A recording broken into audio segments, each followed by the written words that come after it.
Continuing with the calendar, House Bill 766, a bill to amend and reenact section of the Code of Virginia relating to carrying concealed handguns, protective orders. Report from the Committee on Militia Police and Public Safety with an amendment. The gentleman from Shenandoah, Mr. Gilbert. Move the committee amendment, Mr. Speaker. On adoption of the committee amendment, as many as favor of that motion will say aye. Those opposed, no. The amendment is agreed to. The gentleman from Shenandoah. Thank you, Mr. Speaker. Mr. Speaker, ladies and gentlemen of the House, as you may be aware by now, we in the Republican caucus here in the House had a fairly aggressive domestic violence package that we rolled out at the beginning of the session. This package increases penalties on certain types of domestic violence. It lowers the threshold by which repeat offenders become felons in a number of cases. It expands the list of prohibited conduct in the area of domestic violence. As you know, the domestic violence was a significant part of our landmark agreement on firearms last week. We have come a long way on the topic of domestic violence, but we can always do more. And this bill, Mr. Speaker, gives an added tool to people who find themselves truly in crisis, people who are victims, people who have nowhere to turn, folks who want to maybe have the opportunity to take control of their own personal defense to protect themselves and their children. This tool will effectively allow people not to have to stand in line when they choose to undertake their own personal protection and at a time when they're the most vulnerable. And what it does is create the opportunity for a victim who gets a protective order to immediately have the right to carry concealed, again, to choose to, in most cases, women in this instance, to choose to protect herself as she sees fit without having to wait in that line, Mr. Speaker. So we give her 45 days to apply to get a permit at the circuit court. Once you apply for your permit at the circuit court, it gives you another 45 days, which is the statutory period by which,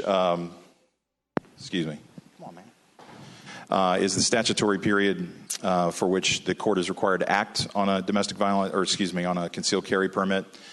And it also puts that person at the top of the line when they do apply. So with that, Mr. Speaker, I'm happy to answer any questions, and I think this is an important step forward in giving additional tools to victims, especially those who choose to protect themselves as they see fit, as I said. And there is one complementary bill that's headed this way, a bill that would provide funding for folks in these circumstances to be able to get training through an existing fund at DCJS. Thank you, Mr. Speaker. Gentleman from Fairfax, Mr. Simon. Mr. Speaker, will the gentleman yield for a question? Gentleman yield. I yield. Gentleman yields. Mr. Speaker, I would ask the gentleman, I understand that there's a companion bill on the way, but nothing in this bill, beyond just shortening the line, nothing in this bill requires that someone wanting to use their protective order as a concealed carry permit receive any kind of training, demonstrate any kind of competency with the handgun, any familiarity with the handgun, or any other dangerous weapon. Is that right? Mr. Speaker, I responded to the gentleman by saying, yes, that is absolutely correct. And there are those of us on this side of the aisle who philosophically don't believe that you should have to get your government's permission to be able to protect yourself in any manner you see fit, or to protect your children for that matter. So this recognizes that there are instances, and I know the gentleman probably agrees with me about the gravity of the issue of domestic violence. I know he has sat in committees where we've discussed this and how best to protect people who find themselves in crisis, who find themselves fearful of a husband, a wife, a domestic partner, whatever it may be, who find themselves legitimately scared to the point where a judge or magistrate is willing to give them a protective order because they are in fear for their life. And I know the gentleman and I have the same goal of protecting those people, and I know that he may differ in this regard, but certainly I don't believe that a woman in crisis should have to go stand in line as the gentleman would suggest she should have to in order to avail herself of her God-given right of self-protection.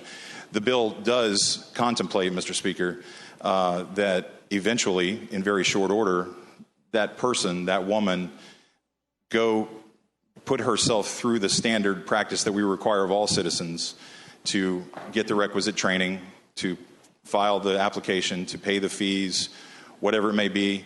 But we can't worry about that at that instant where she has determined and a court has determined that she is potentially in danger. And so this bill seeks to protect her, the training element notwithstanding. Speaker, would the gentleman yield for an additional question? Will the gentleman yield? I yield. Gentleman yields. Mr. Speaker, I would ask the gentleman, this bill refers to a number of different kinds of protective orders, and the gentleman referenced the deal that we've got on domestic violence and taking guns out of a household under certain kinds of protective orders. I think it's only permanent protective orders that are issued, after a hearing and so forth. This bill would apply, if I'm reading it correctly, and correct me if I'm wrong, I believe you'd agree this applies to all kinds of protective orders. Is that right? Even emergency and so forth? The gentleman is correct. Mr. Speaker, will the gentleman yield for an additional question? Will the gentleman yield? I yield. Gentleman yields. Mr. Speaker, the gentleman spoke of the need for women to be able to avail themselves of their right to self-protection, and I believe that the code section that this bill amends already authorizes, under current law, there's an exception for carrying a firearm, a shotgun, a rifle, a handgun within the curtilage of your own home without a concealed carry permit. And I believe that under current law, someone fearing for their life could open carry a firearm. So it seems like this is fairly narrow in what it would do. What would this bill allow women to do that they can't currently do that's so important to their self-protection, Mr. Speaker? Well, I would respond to the gentleman by saying it's fairly obvious, to me at least, what it does is it allows you to carry concealed without a permit. So I understand the gentleman doesn't like the concept generally, probably doesn't like the concept of gun ownership generally, probably doesn't like any of the concepts embodied in this bill or even the existing law. That said, I don't believe victims should be limited in their choice of how to protect themselves. Certainly somebody in that circumstance should not be required to open carry. Certainly a woman who finds herself in peril like this should not have to lug a shotgun with her to the grocery store where she may encounter her husband who's told her he's going to kill her. This gives her the ability to be discreet about the manner in which she chooses to protect herself, Mr. Speaker. Speaker, speaking to the bill at the appropriate time. Gentleman has the floor. Mr. Speaker, members of the House, it sounds to me like what this bill is really limited to do is to take someone who, as the gentleman from Shenandoah points out, is in crisis. Someone who's fearful, someone who's scared, someone who's frightened, someone who's just sought an emergency protective order, and give them the permission, whether they have any training, any familiarity with how to use a weapon or not, give them permission to stick a handgun in their purse and take it with them and their children to a grocery store, to the Walmart, or wherever they need to go, again, without any regard to their competency to handle that firearm. And so I do share the gentleman's, I think, very sincerely held concern for victims of domestic violence and for women and children, folks that find themselves in that situation. Unfortunately, I find that this legislation is likely to make those people less safe. The facts are that when a firearm is present in a domestic violence situation, the likelihood of a murder or fatality goes up 500 times. When you put people in again, they're scared, they're frightened, that might really think it's a good idea to handle a firearm they're not familiar with, have them put that in their purse without knowing how to safely handle it, how to put a safety on, how to keep it out of the reach of their 3- and 4-year-old children who would be there in the shopping cart with them and with that firearm. I just believe that makes those people more vulnerable. It makes them less safe. I think it's the wrong approach. I think a much better approach, an approach that hopefully we can all agree on, is to take weapons out of those situations. When we have somebody who needs a protective order, when we have somebody who finds themselves in a domestic violence situation, I don't think we ought to wait for a permanent protective order. I think we ought to take steps to immediately remove all the firearms from that situation. I think that makes women and children of this Commonwealth and their families safer. And I would urge the body not to vote to engross this bill and pass it on to its third reading. The gentleman from Albemarle, Mr. Bell. Speaker Rice, speak the bill. Gentleman has the floor. So I want to just sort of respond to what the gentleman just said. So I hear a lot of I think, but the important translation here is I will decide for you what's best for you. Now, we sit in this body, which is we have armed guards, we've got metal detectors, the governor has his security detail, but particularly in our smaller and rural jurisdictions, it is a long time to wait when you call 911. And all this bill would do would be to say that if you choose, nobody's making anybody get a gun. Nobody says that if you feel uncomfortable, you shouldn't do it. But if you are the victim and you choose and you think and you decide, this is an empowerment bill for the victims. I hope you'll pass the bill. Thank you. The gentleman from Charlottesville, Mr. Toscano. Thank you, Mr. Speaker. Will the gentleman from Shenandoah rise for a question? I yield. Gentleman yields. Thank you, Mr. Speaker. Mr. Speaker, I'd ask the gentleman, this is for my own edification, because we've had a lot of discussion over the years in courts about protective orders. And for those of you who are not aware, there are lots of different types of protective orders. There are preliminary protective orders, there are emergency protective orders, They're protective orders that last for a specified period of time. This bill references preliminary and emergency protective orders and allows somebody who has gotten one to get a concealed weapons permit, as I think the gentleman said, ahead of the line.